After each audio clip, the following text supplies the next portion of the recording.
Clôturant les travaux de ce sommet extraordinaire, le président en exercice de cette institution, Denis Sassou Nguesso, s'est réjoui des échanges de cette rencontre tout en félicitant les autorités du Tchad et de la RCA pour leur esprit de dépassement malgré les tensions qui s'y trouvent.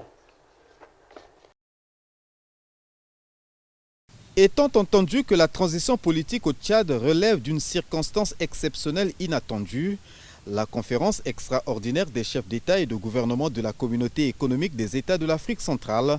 appuie le processus en cours.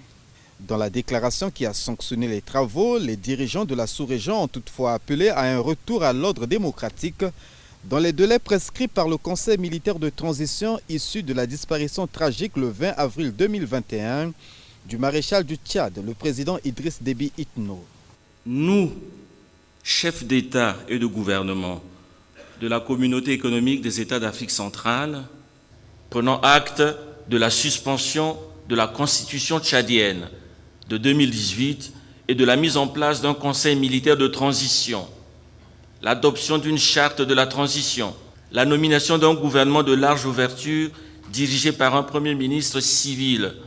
ainsi que de l'annonce d'un dialogue national et de la création d'un Conseil national de transition comme organe législatif,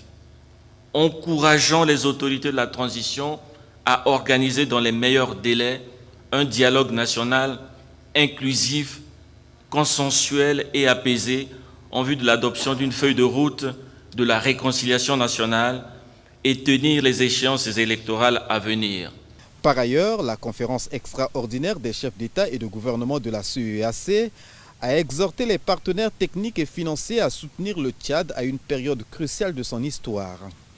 Clôturant les travaux, le chef de l'État congolais et président en exercice de la CEEAC, Denis Sassou Nguesso, s'est réjoui de la moisson de cette rencontre tout en félicitant les autorités tchadiennes et centrafricaines pour leur esprit de dépassement suite aux tensions intervenues récemment aux frontières de leur pays. Je dois profiter de cet instant pour saluer les autorités tchadiennes et centrafricaines qui ont choisi la voie du dialogue et de la paix, conformément d'ailleurs aux textes pertinents qui régissent notre communauté pour résoudre l'incident grave qui s'est produit à la frontière entre les deux pays. La conférence extraordinaire des chefs d'État et de gouvernement de la CEEAC a donc vécu. Reste à la commission de l'institution de veiller à la mise en œuvre des délibérations adoptées.